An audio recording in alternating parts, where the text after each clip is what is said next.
Appeal chapter, इसके अंदर ये एजुकेटिंग अथॉरिटी है, ये जनरली डिपार्टमेंट होता है। तो डिपार्टमेंट से ऑर्डर पास हुआ, अब उसको अपील में जा सकता है अपीलेट अथॉरिटी या फिर डिपार्टमेंट, दोनों के पास टाइम होता है। एप्लीकेंट के पास, एसएससी के पास टाइम होता है 3 महीना प्लस 1 महीना का एक्सटेंशन, और ये 3 महीना का दुगना टाइम मिल जाता है इसको ऑफिसर को, 6 महीना और 1 महीना का ये एक्सटेंशन सेम। तो 3 महीना प्लस 1 महीना, 6 महीना प्लस 1 महीना। अब इसमें जाने के लिए डिपॉजिट देना पड़ता है।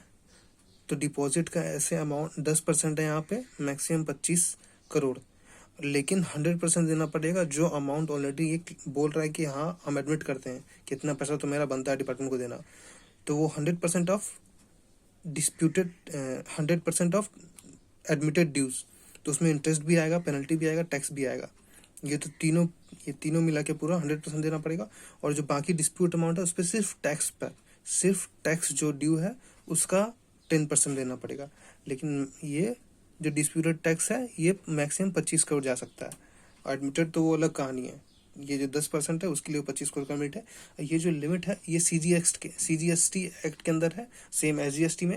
अगर IGST होगा तो दुगना होगा, लेकिन एग्जाम में CGST पूछेगा तो सिर्फ 25 करोड़ तक की जाना हमको। यहाँ से ये अपील में गया, SSC को तो लगा डिपॉजिट, डिपार्टमेंट को कोई फीस नहीं लगने वाला। फिर यहाँ से ये वापस, अगर यहाँ का डिसीजन आएगा विद इन 1 ईयर, ये एडवाइजरी लिमिट है, गवर्नमेंट ऑफिशियल को बाउंड नहीं कर सकते, तो एडवाइजरी लिमिट है 1 साल। अब इसके यहाँ से फिर वापस को 6 महीना मिलता है, और SSC को मिलता है 3 महीना प्लस 3 महीना का एक्सटेंशन। पहले भी 3 था, एक एक्सटेंशन हो सकता था, अब यहाँ पे 3 महीना है, एक्सटेंशन में 3 महीना मिलेगा। पहले भी इसका 6 महीना था, इसका भी 6 महीना है, लेकिन इसको एक्सटेंशन नहीं मिलेगा। ठीक, SSC का अच्छा हो गया, डिपार्टमेंट का खराब हो गया। तब ये डिपार्टमेंट जब, और ये SSC यहाँ अपील में जा सकता है। जब प्लेस ऑफ सप्लाई का मैटर होगा तो नेशनल बेंच में जाएगा, और वो मैटर जब वापस अपीलेबल होगा तो वो direct high court, supreme court में अपीलेबल होगा, हाई कोर्ट को स्किप करके। तो जब यहाँ आ रहा है, यहाँ SSC को और एक्स्ट्रा एडिशनल प्री डिपॉजिट डालना पड़ेगा। सेल्फ एडमिटेड ड्यूज तो है वो तो 100% डालना ही होगा, उसमें कोई पॉइंट नहीं है जहाँ तक जितना मान रहा है। और जो प्री डिपॉजिट है उसमें 20% जितना डिस्प्यूटेड है और डालना पड़ेगा। इसको क्वेश्चन में एक्सप्लेन कर देंगे।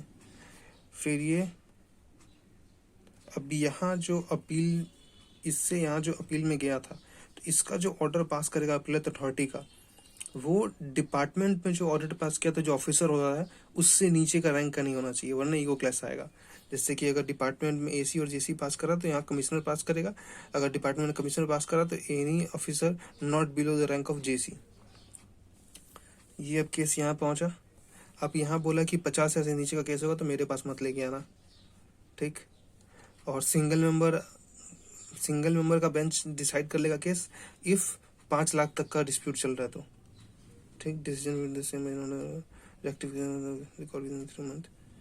अब यहाँ पे आया, अब ये यहाँ से केस जाता है हाई कोर्ट में जाने के 180 दिन, और वहाँ पे 2 मेंबर ही हमेशा देता है। गवर्नमेंट ड्यूज पूरा पे करना पड़ेगा, यहाँ कोई लिमिट नहीं मिलेगा, यहाँ पूरा पे करना पड़ेगा, यहाँ भी पूरा पे करना पड़ेगा 100% की। ठीक, प्लेस ऑफ सप्लाई के लिए यहाँ से डायरेक्ट जंप होता है सुप्रीम कोर्ट, बीच में हाई कोर्ट नहीं आता है। अब आता है रिवीजन, कि अपील जो है उसको रिवाइज भी तो कर सकते हैं। तो हाँ, रिवीजन कर सकते हैं, लेकिन रिवीजन में जाने के लिए ये सिर्फ डिपार्टमेंट के लिए है, ओनली फॉर डिपार्टमेंट।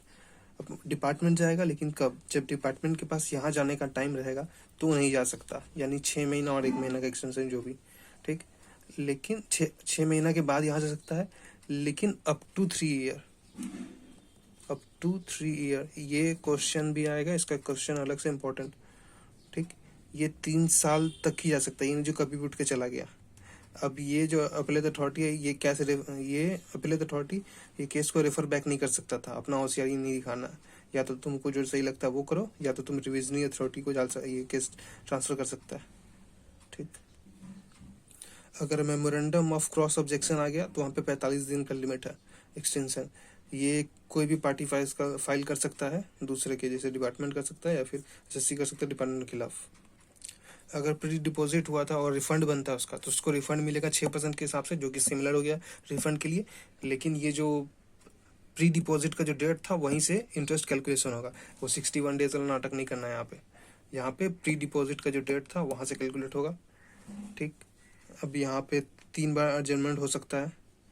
एमओए के लिए कोई फ़ी नहीं लगता है, इंटरेस्ट का हो गया। नॉन फाइलिंग ऑफ अपील, ये सेक्शन 121 है, जहाँ पे एसएससी किस चीज़ के लिए फाइल नहीं कर सकता अपील। तो टिप्स के लिए, for transfer of proceeding from one two another officer, scissor of books of accounts, register और एनी अदर डॉक्यूमेंट, प्रोसिक्यूशन का कोई ऑर्डर है उसमें नहीं कर सकता। पेमेंट ऑफ इंस्टॉलमेंट के लिए नहीं कर सकता, दोनों पार्टी अकाउंट होता है। ट्रिब्यूनल में जब जाता है तो उसका फीस होता है हर 1 लाख रुपया के लिए 1,000 रुपया, लेकिन मैक्सिमम 25,000 तक ही जा सकता है, उसके ऊपर नहीं जाएगा। रिप्रेजेंटेटिव जा सकता है, relative employ, advocate, CA, GST practitioner को नहीं जा सकता है। अब ये हो गया non filing of departmental appeal.